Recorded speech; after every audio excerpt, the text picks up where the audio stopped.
Hello everybody, and welcome to Beba's Kitchen in the mountains.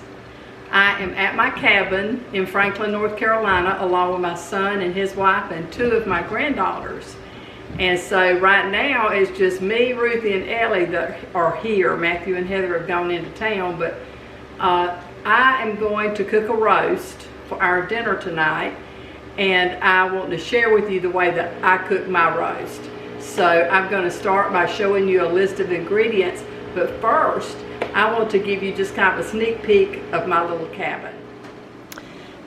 This is my kitchen, and that is my beautiful granddaughter Ruthie. A lot of you know Ruthie from the channel that she has started called Simply Ruth.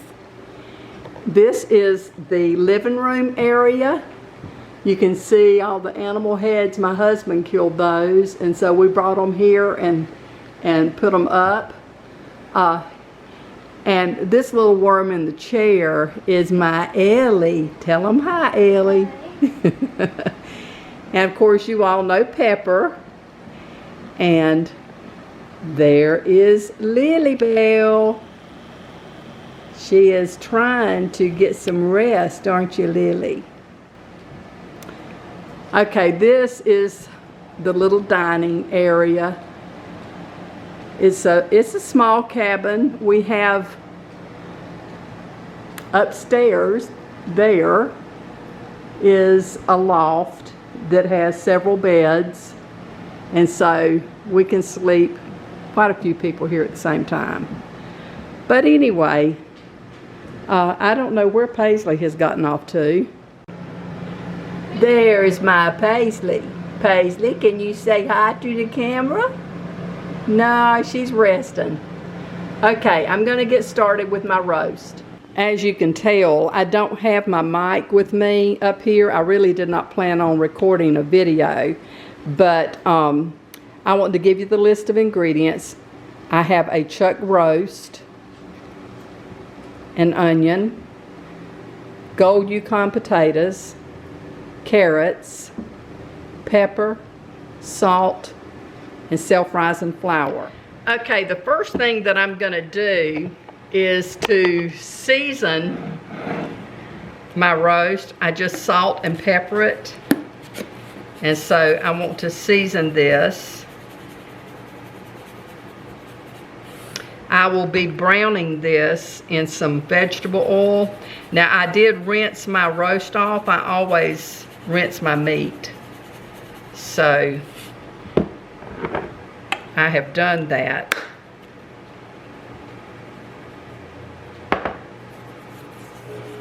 Okay, I'm gonna get my pot also heating up.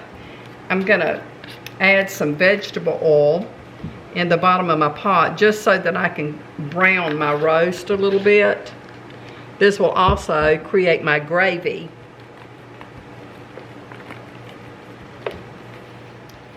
This is the first time I've been able to come back to my cabin since March.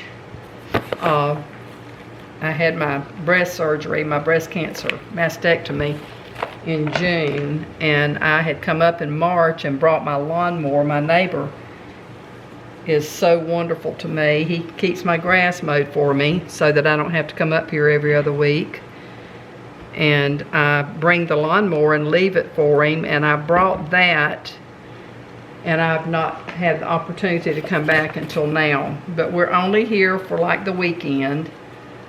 We came up yesterday, which was Thursday, and we're going back home on Sunday. So it's going to be a short trip, but it's just really nice to be able to come. The leaves are starting to turn on the trees, and it's looking really, really beautiful outside. The weather's gorgeous. So I'm thankful that the Lord's blessed me to be able to come back up here again.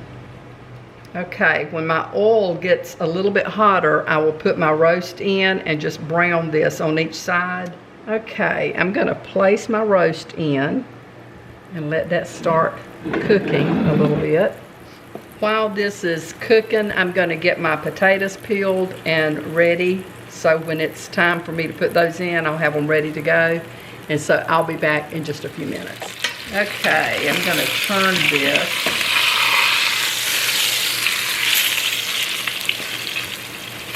And brown it on the other side. And then I'll be back. Okay, I've got my roast browned.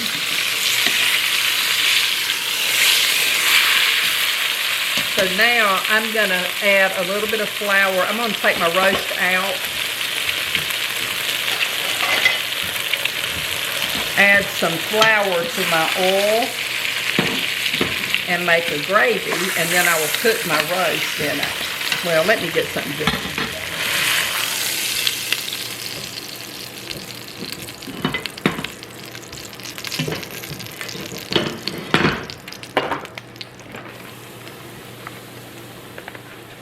And you just want to stir that around in your oil and brown it. Okay, and now to this I'm going to add my water.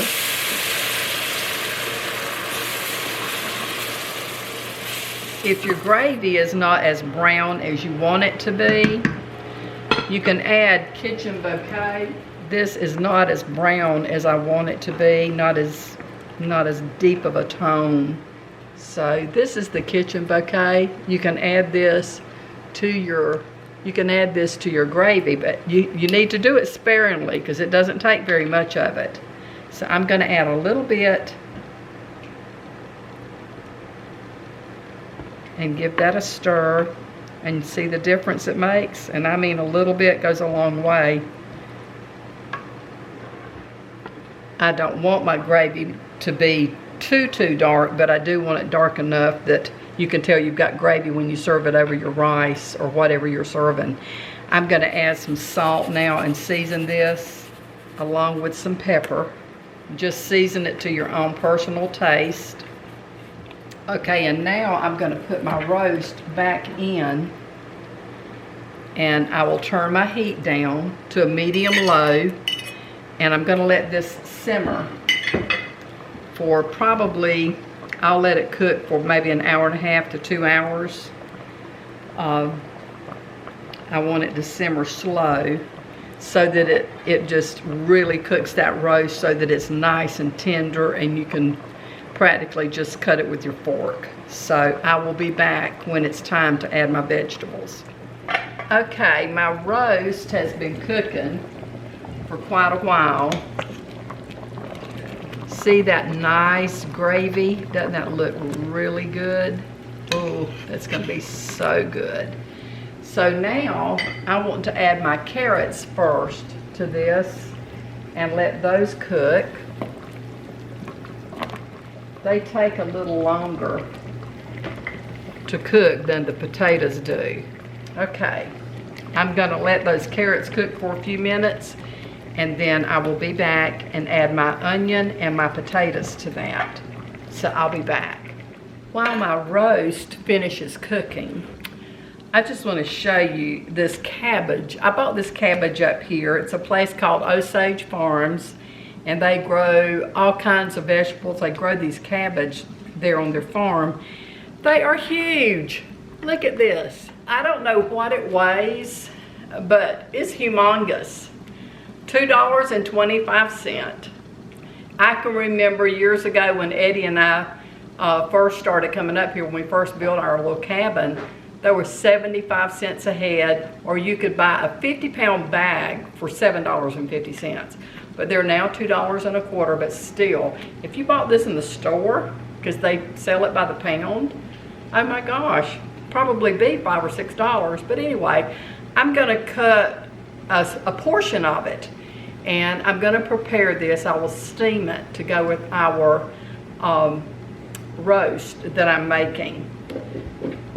I have done another video of fried apples, is what they're called. It's like the apples in Cracker Barrel, that I also will be serving as a side with this roast and cabbage.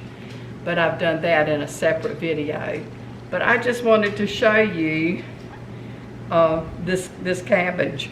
But anyway, I'm gonna cut it now, and I just steam my cabbage some. I don't like it cooked so that it's mushy.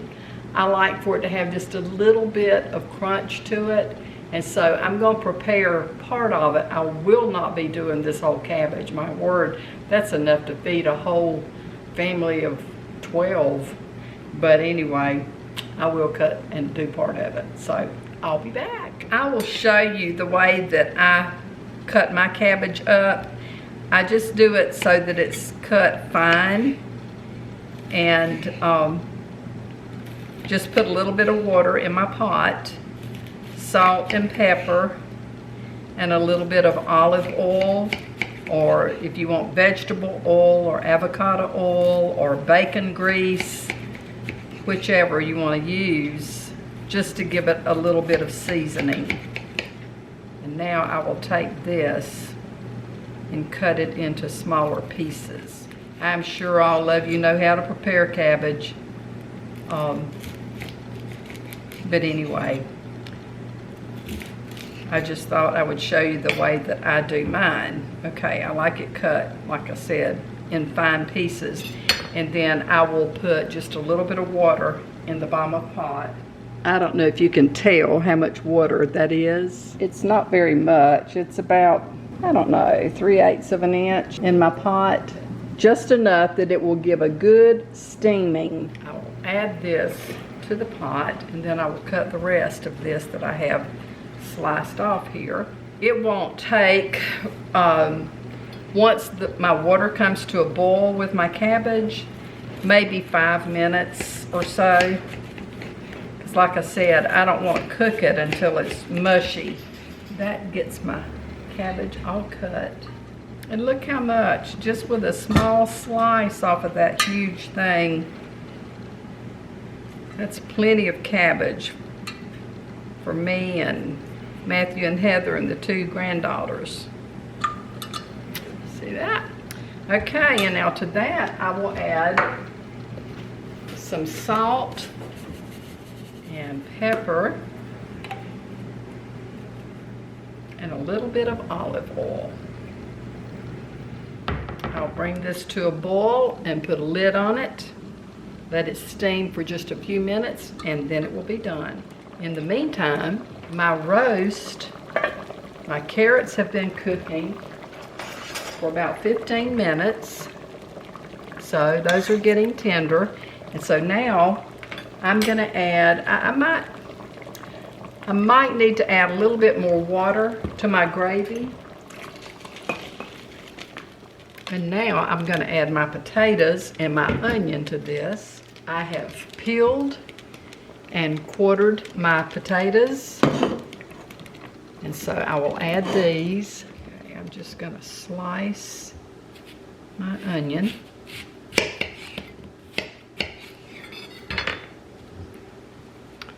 And I'll just put these in on top of the potatoes.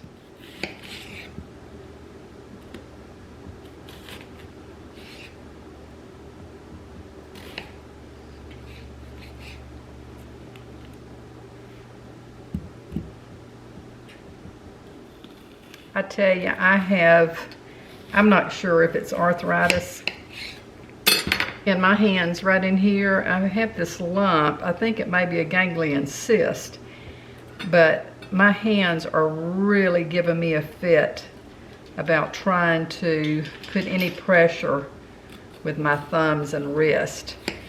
I have made me an appointment with the doctor in Jacksonville on the 15th of November. I'm to see him and see what he can tell me,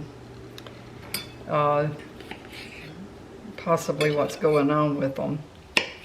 I don't know if it's having done hair for almost 40 years and it's just arthritis, because I do have arthritis in my hands.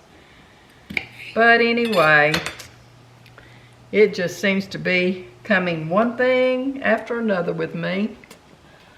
But I guess that's all in it as you age. Okay, I'm going to cover this back up and let that simmer. And when that gets done, I will be through with my cabbage and my apples, and I will take it out and I will show you how it looks, and we'll do a taste test. So just stand by and get ready. I'll be back. Okay, my potatoes, onions, and carrots are all done. And so I am going to make an effort to take my roast out if it doesn't fall all to pieces. There we go. And I will spoon up some of the potatoes, carrots, and onions.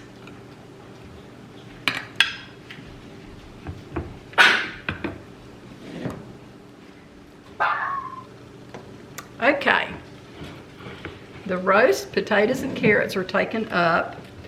I have the rice cooking, which we will be having rice with this. My cabbage is done. You can see the way that it looks. I like to leave it so that it's a little bit crunchy, not cooked totally to death. So it's ready to spoon up, but I will do a taste test on the roast and let you know how it tastes.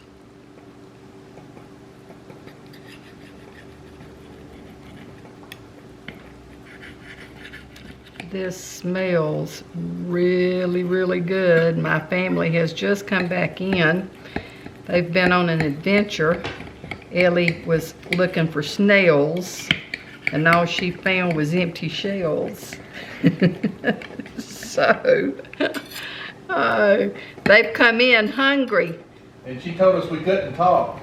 And I said that they couldn't talk, but that didn't mean I couldn't talk. That's Matthew. You all know Matthew.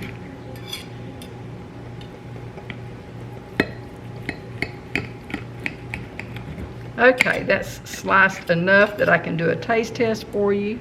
Okay, now for my taste test. The rice isn't done yet, but the cabbage is done, so I'm gonna try that first. So here's to you. Just right. It's seasoned perfectly for me. The potatoes and the carrots.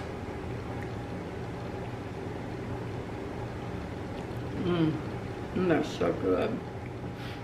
And now for the roast. Man, that's good.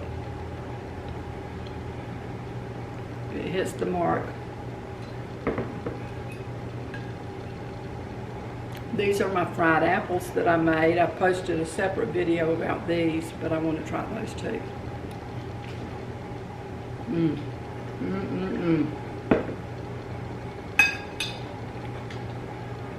That is so good. I appreciate you watching my video. This concludes it. And if you've enjoyed it, give me a thumbs up. If you haven't subscribed, how about hitting the subscription button? Leave me a comment. Don't forget to click the notification bell. And until the next time, this is B-Boss saying may the Lord bless and keep you and your family safe. And I hope to see you really soon. I'll be making another video before long. You take care. Bye.